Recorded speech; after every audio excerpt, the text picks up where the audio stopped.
सभी को जय श्री राम, राधे राधे। मैं ईशा, पुत्री अशोक कुमार अरोड़ा जी की। आप लोग मेरी वीडियोस देख रहे हैं एफबी पर भी और यूट्यूब पर भी। मेरा क्या कसूर में ज़िंदगी का सच, इसके लिए बहुत बहुत थैंक यू। जो नए व्यूवर्स जुड़े हैं वो मुझे एफबी पर और यूट्यूब चैनल पर ईशा बेरी के नाम पर उस पर जाके मुझे फॉलो कर सकते हैं। वो मैं सारी वीडियोस अपनी इसमें डाल रही हूँ। वो वीडियोस नहीं है, सिर्फ वीडियो बनाने का मकसद ये है कि मेरी ज़िंदगी की कड़वी सच्चाई सबके समाज के सामने आनी चाहिए। आप लोग भी कहते होंगे कि भाई घर की लड़ाई घर में सुलझा लेनी चाहिए। घर की लड़ाई तो घर में सुलझ ही नहीं रही थी। 12 साल इतना मैंने इनके साथ कॉम्प्रोमाइज़ किया और मैं चुप रही।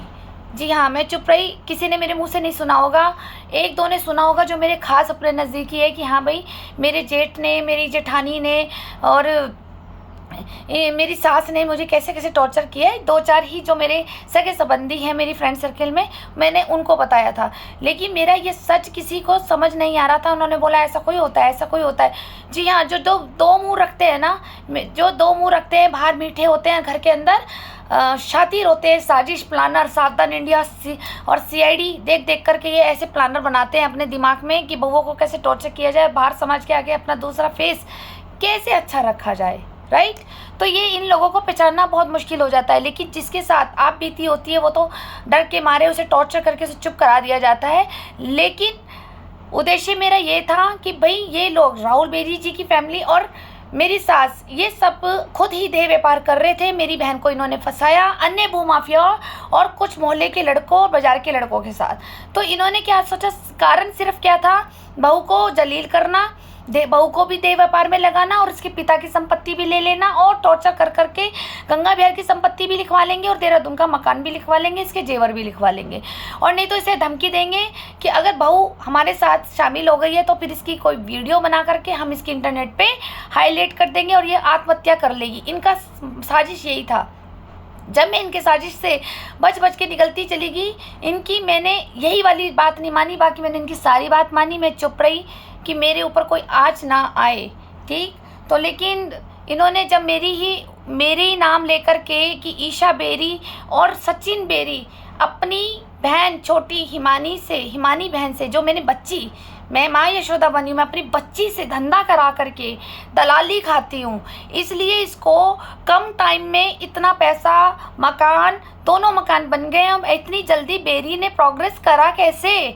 सारा बाजार भी यही सोचता था, मेरे फ्रेंड सर्किल भी ये सोचते थे। जी हाँ, ये रियलिटी है।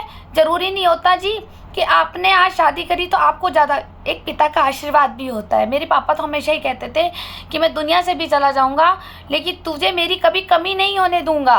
तुझे लगेगा तेरा बाप जिंदा है तेरे साथ, तू जो भी मांगेगी ना मैं ऊपर से भी दे दूंगा। तो उन्होंने तो मुझे सब कुछ भर भर दिया। मैं आज भी कहती हूँ मेरे माँ बाप का आशीर्वाद है, चाहे मेरी माँ कैसी भी थी। मेरी माँ चाहे कैसी भी थी, वो मेरा भाग्य था, मेरा पिछले जन्म का कार्मिक था जो मेरी माँ ने मुझे प्यार नहीं किया। हो सकता है मैं पिछले जन्म में मैं इनकी माँ होंगी और ये मेरी बेटी थी तो मैं इनकी बहुत पिटाई करती थी, वो बदला लेने वो इस जन्म में आ गई। पुराणों में तो ये सब लिखा है और मैं बहुत अध्यात्म की और बहुत विश्वास करती हूँ। कोई कहता है भगवान नहीं है, मैं कहती है। कोई कहता है तुमने महसूस किया, मैंने किया है।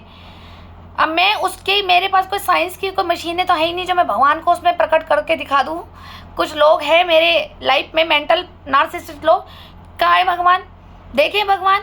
अरे भाई, आपको दुश्मनों की प्लानिंग से बचा लिया, ये भगवान नहीं। आपको दुश्मनों ने आपके ऊपर मारण क्रिया प्रयोग इतने करवाए, आप फिर भी खड़ी हो गए, ये भगवान नहीं है। आपकी सांसें चल रही है, ये भगवान नहीं है। आप चल रहे हैं, इतनी खतरनाक बीमारी से मैं जूझ रही हूँ। जो बीमारी मुझे है ऑटोइम्यून SLE, सिस्टेमेटिक ल्यूपस। आप नेट पे देखिए कितनी खतरनाक और जानलेवा बीमारी है, जिसे मुझे देख करके भी कुछ डॉक्टर एम्स के हैरान होते हैं कि मैं जिंदा कैसी हूँ। जी हाँ, तो मेरे साथ तो भगवान है। मैं एक वक्त आया था जो मैं बीमार हुई, लेकिन मैं इसका एक अलग से एक एपिसोड बनाऊंगी। ऑटोइम्यून डिजीज़ क्या होती है और क्या क्या सावधानियां करनी चाहिए और कैसे कैसे ठीक हो सकती है, और ये सब मैं उसमें आपको डिटेल समझाऊंगी ताकि आगे कुछ लोगों को जिनको SLE हुआ है वो बेचारे वो भी बचें। कैसे कैसे परेशानियों का सामना करना पड़ता है उस बीमारी से। बहुत डिफ़िकल्ट बीमारी है ये, कैंसर से भी खतरनाक बीमारी होती है। कैंसर का फिर भी इलाज है, कीमो चढ़ जाता है, दवाइयाँ हैं, लेकिन फिर भी SLE का इलाज नहीं है।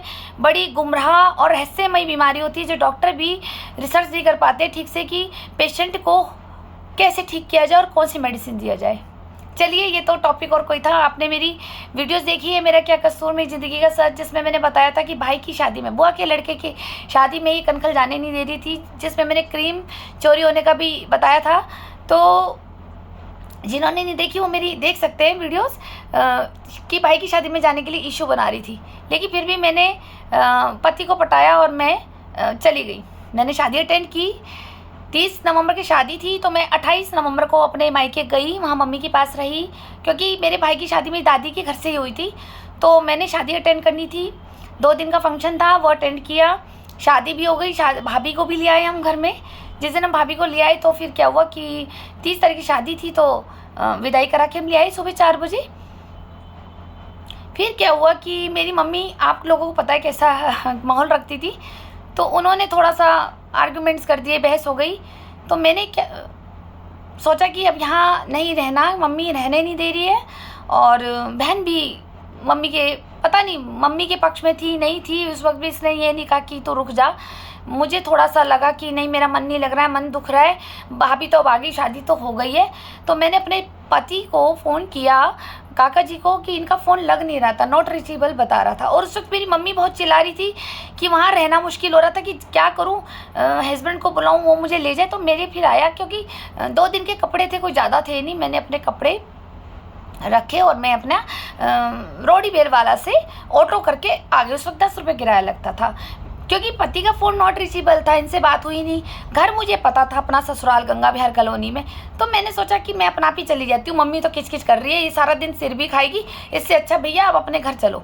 मैंने क्या किया कि अपने ऑटो में 10 रुपये का किराया लगा के गंगा विहार कॉलोनी में आ गई, अपना आप ही आ गई मैं। और जब मैं घर आई, मेरी सास को भी नहीं पता था, क्योंकि एक तो सास को फ़ोन करते मुझे बहुत डर लगता था, चिल्ला के बात करती थी बदतमीजी से। तो मैंने, हस्बैंड का फ़ोन नॉट रीचेबल था, मैं घर आई तो मैंने लॉक किया, ऊपर चढ़ के बीच वाली मंजिल में घर है मम्मी का, मैं लॉक किया। तो मम्मी ने देखा कि अरे ये तो ईशा आ गई, क्योंकि दरवाज़ा ऐसे था और इधर किचन, समझ गए, तो वो इधर से आके देखती है कि कौन आया। इन्हें देखा चुपके से कौन आया, तो इसने ना एकदम घबरा गई, और मैंने फिर भी खटकाया। मुझे लगा दोपहर के समय मम्मी सो रही है, और इनका भी फ़ोन नहीं लग रहा था। मैं इनका फ़ोन लगाई जाऊँ तो फ़ोन ही ना लगे। मैंने कहा अपने ही तो घर आ रही हो, तो शादी के बाद अपना ही तो घर होता है वो। तो मैंने खटकाया, बहुत लॉक किया, लेकिन नहीं, इन्होंने पहले तो खोला नहीं। फिर क्या हुआ, इसने खोल दिया, फिर आ गई। जब इन्हें देखा कि भाई ये तो खटकाई जा रही है, तो किराएदार भी इकट्ठे हो जाएंगे ऊपर नीचे भी, तो चलो भाई खोल दो। हाँ भाई ईशा कैसे है? मैं आई, मैंने पैर छुए और मैं अपना आके बैठ गई। फिर मैंने देखा मेरे बेडरूम में, जी हाँ, आपको लास्ट वीडियो में बताया था ना रहस्य खुलेगा। अब रहस्य देखिए क्या था, मेरे ही बेडरूम में ताला था। मैंने अपने बेडरूम में ही जाना था, कपड़े भी चेंज करने थे। तो इनने कहा कि अरे तू यहाँ बैठ ड्राइंग रूम में, तो आई है, तो थकी भी आई है, काका का है। मैंने कहा इनको फ़ोन किया था, इनका फ़ोन नॉट रीचेबल जा रहा था। तो मैंने कहा ये ताला क्यों लगाया है? तो बोली कि अरे ये तो काका लगा गया है। मैं कहा क्यों? कह रही अरे भाई अभी तो देख अंजू ने चोरी करी थी क्रीम की, ठीक, और क्रीम की चोरी करी, कल तेरे कुछ भी चोरी हो जाता फिर मेरे को क्या होता? फिर तो मुझे कहती मैंने चोरी कर लिया, मैंने चोरी कर लिया। मैंने कहा ताला मार जा भैया, जब तेरे को विश्वास नहीं है। पीछे से अंजू आती है और फिर मैं उसमें चाय बनाने लग जाती हूँ या बाथरूम में चली जाती हूँ, पता नहीं तेरे कमरे में फिर आकर के ईशा का सामान चुरा लेगी, तो वो मेरे पे इल्ज़ाम लगा देगी, तू ताला मार दे। तो मैंने कहा अच्छा चलो ठीक है, मैंने बुलाती हूँ, ताला तो खोलेंगे। अरे अरे क्यों, काके को फ़ोन करी, चल मैं अभी करती हूँ फ़ोन, अभी करती हूँ। अरे मेरे को काके को फ़ोन करना भी था, पता है काके ने ना कुछ की वो उधार रोक रखा है किसी का, उसने भी सुबह से मुझे जीना हराम कर रखा है, यहाँ आकर के गाली दे रहा है। अभी काके को मत बुला घर पे, बेकार में लड़ाई झगड़े बढ़ जाएंगे। वो भी ना ऐसी गंदा है, वो कोई मकान बनाया होगा, इनकी कोई रेलिंग मिलेंगे, कोई पैसे उधार रुके हुए थे। तो इन्होंने कहा कि मैं उसको फ़ोन कर देती हूँ कि भैया तू शाम को आइयो। अरे तू बैठ, तू उसको चिंता कर रही था, घर अपना है, तू मेरे रूम में आराम कर ले, मेरे कमरे में कर ले। मैंने कहा ये अपने रूम में तो जाने नहीं देती थी, बेडरूम में, आज बड़ी अच्छी बन रही है। मैंने कहा चलो इसे अकल आ गई होगी, 2-3 दिन बहू नहीं थी ना घर पे काम करने के लिए, इसे अकल आ गई होगी, मेरे दिमाग में यही चला। तो इसने कहा कि एक घबरा भी रखी थी। मैंने कहा क्या हुआ, आप ठीक तो हो? आपका नहीं नहीं मैं ठीक हूँ, मैं ठीक हूँ। मेरे को ना डर लग रहा है वो ना काके से लड़ ना जाए। मैंने कहा ऐसी कोई लड़ जाएगा, मैं भी हूँ। मैंने कहा बुला लो काकी को। बोली नहीं नहीं। इन्होंने क्या करा कि काका जी को मेरे सामने फ़ोन करा और तब इनकी बात हुई कि भाई अभी घर मत आइयो जब तक मैं तुझे ना फ़ोन करूँ, उस फ़ोन को कर ले स्विच ऑफ। वो लड़का बार बार आ रहा है, पैसे मांग रहा है, गाली दे रहा है सुबह से। मैंने और देख पता है ईशा भी आ गई है अपना आप, ईशा भी आ गई है। और उसके बाद तू अपना आप, जब मैं तेरे को फ़ोन करूँगी ना, जब ये चला जाएगा माहौल ठंडा हो जाएगा, तब मैं तेरे को फ़ोन कर लूँगी। अभी फ़ोन बंद कर ली, वो तुझे फ़ोन लगा रहा है। इन्होंने कर लिया स्विच ऑफ, मेरी बात ही नहीं हुई। मैंने कहा मम्मी को ज़रा इनको बोलो कि चाबी भिजवा दो तो मैं ताला खोल के अपना थोड़ा अपने बेडरूम में तो जाऊँ। बोली नहीं नहीं नहीं तू आराम कर ले, तू मेरे बेडरूम में कर ले। चल मैं चाय बनाती हूँ, एक काम कर, तू आई है ना थकी हुई, तू ऑटो से आई है, फिर गंगा बिहार से पैदल आई होगी, थक गई होगी। मैं चाय बनाती हूँ, मैं भी पी लूँगी। मैंने भी सुबह ही एक बार चाय पी है, बस खाना भी नहीं खाया मैंने आज तो। मैंने कहा के लिए क्या बनाऊँगी। ये मेरे से इतना मीठा बोलने लगी, मैं भी बैठ गई। तो बोली चल मुँह हाथ धो ले, तू आई है ना, मैं चाय बना लूँ। ये घबरा रखी थी। फिर इसने सोचा कि ये तो यहीं बैठ जाएगी, अब क्या होगा। फिर इसने मुझे दिए 50 रुपये। इनने कहा एक काम करी सा, लाला की दुकान पे जा, मेरे को ना चिप्स खाने का मन कर रहा है, जैसे चिप्स कुरकुरे जो खाती रहती है ना उस टाइप से चीज़ कुछ भी लिया, चाय के साथ दोनों हम खाएंगे। मैंने कहा ये इतनी मीठी कैसे हो गई। मुझे लग रहा है कि दो दिन में नहीं थी तो सास को अकल आ गई, अपना आप काम करना पड़ा इसे घर का। मैं कहा पता लगा इसे बहू की वैल्यू। बोली कि जा ना। मैंने कहा नहीं मम्मी, मैं लाई हूँ बुआ की घर से भाजी, मेरी बुआ ने भाजी दी थी। तो मैंने कहा भाजी है मेरे पास। तो अरे नहीं भाजी नहीं खानी, तू लेके आना, मैं दे रही हूँ पैसे, तेरे से तो नहीं ले रही ना, ये ले पकड़। मैंने कहा नहीं मेरे पे भी पैसे मैं ले आती हूँ। नहीं नहीं तो पकड़ पकड़ पकड़। अरे तो कैसी बात करती, यही कमी है तेरे अंदर कि माँ को माँ नहीं समझती। जब मैंने तुझे 50 रुपये दिए ना, तेरे को जो पसंद हो ना कोई से भी चिप्स मिर्ची वाले लिया, मैं चाय बना रही हूँ उतने में मुझे कुछ इंट्यूशन उठी। मैंने कहा यार गड़बड़ है, ताला खोल नहीं रही है, क्या दिक्कत है। मैंने कहा चलो देखती हूँ। फिर मैं निकली और इसने तुरंत दरवाज़ा बंद करके लॉक किया पहले तो मेरे पीछे। मैंने कहा इसने दरवाज़ा भी बंद कर लिया कि इतना डर रही है। वैसे तो बहुत शेरनी है हमारी सास, उस जो पैसे मांगने आ रहे वाला है उससे इतना डर रही है। फिर मैंने कहा चलो कोई नहीं, अभी मैं चिप्स तो लेके आऊँ लाला की दुकान से।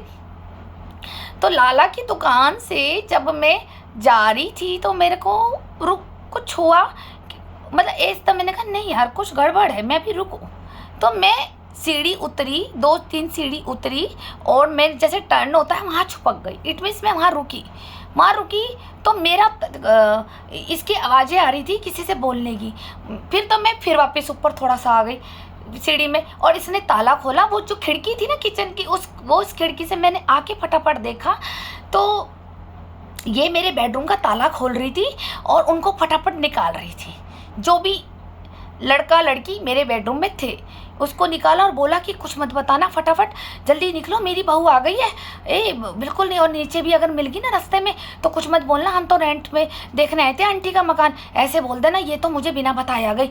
और मैं क्या करूँ, अगर लड़का भी आ गया मेरा काका तो क्या करूँगी। ये इतना कुछ बोल रही थी। मैंने कहा ये क्या हो रहा है, ताला भी खोल दिया इसने। अब जब इसने फिर वाला दरवाज़ा खोला, मेन डोर खोला, मैं सीढ़ी के कॉर्नर पे थी और मैंने उन लोगों को पकड़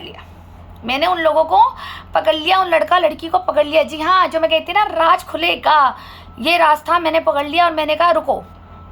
मैंने कहा मैं चिल्ला के बोलूँगी नहीं तो बताओ तुम मेरे बेडरूम में क्या कर रहे थे। अब वो लड़का भी गर्म हो गया, कह रहा उनसे पूछ लो ना, आप आगे से हटो। मैंने कहा नहीं। और नीचे भी किराएदार थे, ऊपर भी किराएदार थे, वो भी आ गए कि क्या हो गया, लड़ाई कैसे हो गई। वो भी बाहर निकल गए, ऊपर वाले भी निकल गए, क्या हो गया ईशा भाभी क्या हुआ। मैंने कहा रुको कुछ नहीं हुआ, पहले मुझे इनसे पूछने दो, मेरे बेडरूम में तुम दोनों क्या कर रहे थे। अब वो भी घबरा गई लड़की, वो बोली आप इनसे पूछो ना अपनी सास से। मैं कहा सास तो छोड़, वो बेडरूम मेरा था, तो मेरे बेडरूम में और ताला भी खुल गया, काका कहाँ से आ गया, कहाँ से चाबी आ गई, ठीक। तुम मेरे बेडरूम में क्या कर रहे थे। बोले कि हमें नहीं पता। फिर वो लड़का गर्म हो गया, उनने कहा आंटी समझाती क्यों नहीं अपनी बहू को, है हमारे को जाने दे। मैं कहा नहीं, मैं पुलिस को बुलाऊंगी, पहले बताओ। कह रहा बुला ले पुलिस को। फिर वो बोला बुला लेना पुलिस को, तेरी सास को मैंने 2000 दिए, कमरा देती है वहाँ में और लड़की भी देती है। मैं तो हर हफ्ते आता हूँ यहाँ, मैंने तो कल भी दूसरी लड़की इस्तेमाल करी, परसों भी करी। 2-2000 रुपये मैंने 3 दिन दिए। 3 दिन से तू नहीं थी यहाँ पर, तेरे बेडरूम में ही करा मैंने सब कुछ, ठीक है। चल दिमाग ना खराब कर अब हमारा। और मेरी सास पे वो चिपट गया, आंटी इसको समझा लो। ये आपकी बहू है, वरना मेरा हाथ उठ जाएगा। मैं तो किसी की सुनता नहीं हूँ, अपने को नहीं है परेशानी सुननी। ये मैं अपने आप को शांति लेने आता हूँ, अपने आप को रिलैक्स करने आता हूँ। आपके यहाँ पर मैं ये बदतमीज गालियाँ दी उसने, मैं आपको गाली नहीं बताऊँगी, उन्हें मुझे गालियाँ भी दी उस लड़के ने कि मैं ऐसी ऐसी औरतों को तो यहाँ रखता हूँ अपने पैरों में, जो मेरे पे चिल्ला रही है ये है। ताला ताला कर तो अपना ताला मार के जाती ना, जब तू आ गई तो मेरे से बदतमीजी करने लग गया। मुझे बहुत फील हुआ कि मेरी इंसल्ट हुई सारे किराएदारों की। किराएदार क्यों बोलेंगे? किराएदार बोलेंगे तो मम्मी उनसे भी खाली करा देगी, ऊपर वालों से भी करा देगी। तो एक ऊपर जो किराएदार रहती थी उसने मुझे ऐसे किया, क्यों? क्योंकि उन्हें भी पता था कि ये कैसी है। तो मैंने कहा ठीक है जाओ। बोला कि पैसे देता हूँ तेरे रूम के, ठीक है। तो मैंने तब बोला मेरे रूम के पैसे देता तो तूने मुझे दिए क्या जो मेरे पे चिल्ला रहा? तब मेरी सास बोली, तब आई, ओ सुन क्या कर रही, मेरा बेडरूम तेरे पापा ने दिया क्या? ये बेडरूम है, ये मकान मेरा है। फिर आगे मकान पे, ये मकान मेरा है, पूरा मकान मेरा है, मेरी मर्जी होगी मैं उसको रखूंगी, नहीं तो नहीं रखूंगी, ठीक है। चल बे तू लड़का, चल तू भी निकल, चल और तू भी निकल लड़की, ठीक। वो दोनों निकल गए, कह रही निकल जाओ। तो मुझे बोला चल रही ला, इधर रहे मेरे 50 रुपये, चल जा जाके अपने बेडरूम में जा। उसी वक्त मैं अपने बेडरूम में गई और मैंने वो चादर उतारी और उसके बेडरूम में फेंकी। मैंने कहा ये तुम रख लो इसको, ठीक है, अब मेरे को ये गंदगी नहीं चाहिए अपने बेडरूम की। उस वक्त इसने मुझसे बहुत बहस करी। इसने मुझे कहा कि सुन ईशा, अब तो तुझे राज पता चल गया, ठीक है, अब तुझे राज पता चल गया ना, और जे तूने अगर किसी को बताया कि मैं क्या करती हूँ और या तूने कक्के को बताया तो कक्का और तुम दोनों को मैं जेल डलवा दूंगी। मैं कहा तो धंधा करा रही है? कह रही हाँ मैं कराती हूँ, मकान मेरा, धंधा भी मैं कराऊंगी, मैं अपने कमरे में कराऊं, तेरे कमरे में कराऊं, या कैसे भी कराऊं। तो जरा सा भी बोल ली ना, तू अपनी बहन की हालत देख लियो और अपनी माँ की देख लियो और तेरे काके की देख लियो। मैंने कहा वाह, मैं कहा काका आपका बेटा है, होगा बेटा, समझ गई। अगर मेरे घर में रहना है ना तो जैसा मैं तुझे कहूँगी ना वैसा ही करना पड़ेगा तुझे। अब तू तो राज जान गई, अब मेरे इस काम में साथ दे मुंह बंद करके, वरना एक फ़ोन मारूंगी मैं, समझ गई। मैं कहा किसे मारेगी फ़ोन? मैंने कहा मैं जाऊँ कोर्ट जाएगी, जा, सारे वकील भी हमारे, सारे पुलिस भी मेरे, ठीक है। ऐसे ना समझियो मुझे रूमा को, समझ गई। रूमा ने जवानी खराब करी है कई लोगों के साथ, तेरी ऐसी नहीं हूँ कि एक मर्द के साथ ही पड़ी रहे। इसकी ये लैंग्वेज होती थी, ठीक है। तो मैं चुप रही और अंदर रोई। इनका फ़ोन लग नहीं रहा, कह रही बुला ले, क्या कर लेगा, आज ही खाली करा दूंगी मकान, आज अपना बोरी बिस्तर लेके निकल यहाँ से, चल यहाँ से निकल। आई बड़ी मेरे मकान पे दोस्त दे रही, सारे किराएदार देख रहे कि भाभी से लड़ रही है। मैंने कहा आपने जो करना है आप अपने रूम में कराओ ना। वेरी फिर वही वाली बात, मैं अपने रूम में कराऊँ, तेरे रूम में कराऊँ, कहीं भी कराऊँ, घर तो मेरा पूरा है, ठीक है, ऊपर कराऊँ नीचे कराऊँ, तुझे क्या दिक्कत, घर तो मेरा है ना, तेरे बाप का तो घर नहीं है, तेरे बाप के घर में तो नहीं करा रही। देख इसी कमरे में तुझे भी करवाऊंगी और तेरी बहन को भी कराऊंगी। सोचो मेरी बच्ची के लिए इसने बोला, और कह रही बुला ले, जा पुलिस को बुला ले, उसको बुला ले। और इसने फिर मेरे सामने किया राहुल बेरी जी को कॉल, और इसने कहा हाँ सुन, ये जवान चला रही है इसकी, है, कह रही पुलिस को बुला लूँगी, पुलिस को बुला लूँगी। क्या है इसका ड्रामा, ठीक। उसके बाद इनकी उधर से क्या रिप्लाई आया राहुल बेरी जी का मुझे नहीं पता। और फिर ये 10 मिनट इनने बात करी, उसके बाद इन्हें फ़ोन कर दिया। कह रही मेरे लड़के ने कहा मम्मी अगर आज ज़्यादा जवान चला रही ना तो इसका रात को ही काम कर दो, गला दबा दो इसका, तकिया का मुंह कर दो। कह रही मरना है या जीना है? मैं कहा जी जीना है। तो बोली चुप रही हो। मैंने कहा ठीक है। कह रही मैं तेरा रूम रोज़ दूंगी। मैंने कहा ठीक है, मेरा का है रूम, आप ही का रूम है, मेरा तो बेड है ना। तो कह रही मैं तेरा बेड है ना, ये ले पकड़ 500 रुपये, ले 500 रुपये किराया ले, चल और बता, तेरा तो मुंह बंद करूँ ना, है तो भी गरीब घर की, अब 2000 मैंने लिए, देख। मैंने कहा तो यहाँ क्यों हो रहा है? कह रही देख होटल में पड़ जाते हैं छापे, ठीक है, तू मेरी बात को समझ, मेरे साथ रहेगी तो राज करेगी, वरना मैं तेरा जीना हराम कर दूंगी। तुझे बेड का किराया चाहिए ना, तुझे लग रहा तेरे पाप का बेड है, तू दहेज में लाई है ना, चल चद्दर भी मैं बिछा लूँगी, अपनी चद्दर भी मैं बिछा लूँगी, 2000 रुपये मैं रोज के लूँगी, चाहे वो एक लड़का लड़की आए चाहे 2 आए।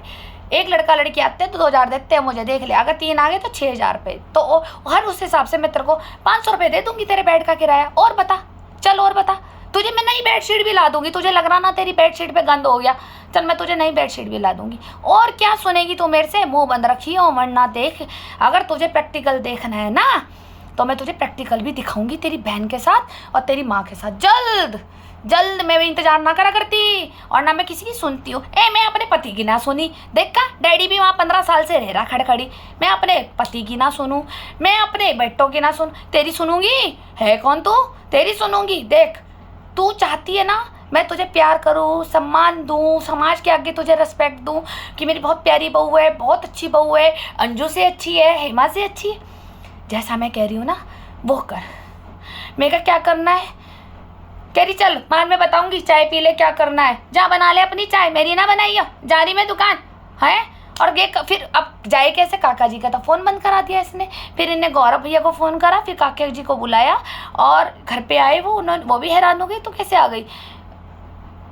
मैं चुप रही। फिर मैंने कोई राज नहीं बताया, मैं अंदर अंदर घुटी रही कि मेरी बहन को और मुझे नुकसान पहुंचा देंगी ये। मैं चुप रही। इन्होंने कहा बाद में बताऊंगी तुझे क्या करना है, बस जितना है उतना मुंह बंद रख, वरना मैं तुझे इतना बर्बाद कर दूंगी अगर तूने मुंह खोला तो। ये गई तैयार होके और मैंने चाय वाय पी। मैं इतना रोई हूँ ना उस दिन, मैं अपने रूम में शाम के वक्त इतना रोई हूँ कि महादेव करूँ तो क्या करूँ। जो मेरी बहन आज मुझे धोखा देके घूम रही है ना, इसकी ज़िंदगी बचाने के लिए मैंने अपने आप को बर्बाद किया रोमा के कोठे में। जी हाँ, आप मेरी वीडियोस देखते रहिए, आगे मुझसे बने रहिए, जुड़े रहिए। एक एक राज मैं अब आपको बताऊंगी जो मैंने अपना मुंह सिल रखा था सिर्फ डर के मारे कि मेरी बहन को नुकसान न पहुंचे। अब तो बहन भी ले ली ना इन्होंने, बहन भी बर्बाद करती तो बचा क्या मुझे? सिर्फ मेरी ज़िंदगी की सास, वो भी मार दो मुझे, मार दो। मैं तो पूरा ही कह रही हूँ कि इन्हीं भूमाफियों के साथ ये राहुल बेरी जी की, उनकी बीवी और ये मेरी सास मिलकर के मुझे ही तो मारना चाहते थे। तभी तो राहुल बेरी जी ने भी कहा था कि मुँह बंद रखा कर, हमारी माँ के आगे नहीं जवान चलना है, माँ के आगे नहीं। मैं चुप रही। जब पूरा परिवार बदमाश बन जाए तो बहू कहाँ जाएगी? चलिए, आपने मेरे को कीमती समय दिया। मेरा ये भी राज जाना कि मुझे यहाँ से राज पता चला था कि ये मेरे बेडरूम में ये ऐसे काम करती है। मेरा बेडरूम नहीं है, सच में वो मेरा था ही नहीं। तभी मैं अलग हुई हूँ और भगवान ने मुझे अलग घर दिया, मेरे महादेव ने। वो मेरा सच में नहीं था। तो ये है रियलिटी। आप लोग कहेंगे ना नहीं ऐसी सास नहीं होती, होती है जी। आप सावधान इंडिया देखिए, बहुत सावधान इंडिया में भी है, CID जो आता है उसमें भी काफ़ी एपिसोड आ चुके हैं। तो मैं नेक्स्ट वीडियो बताऊंगी इसके आगे फिर क्या हुआ था। जो इसने बोला था ना कि मैं तुझे बताऊंगी कि क्या करना है अगर तुझे मेरे साथ प्यार से रहना है, तो कौन सा कार्य इसने कहा क्या करना चाहिए, मैं आपको नेक्स्ट वीडियो में बताऊंगी। आपने कीमती समय दिया, धन्यवाद।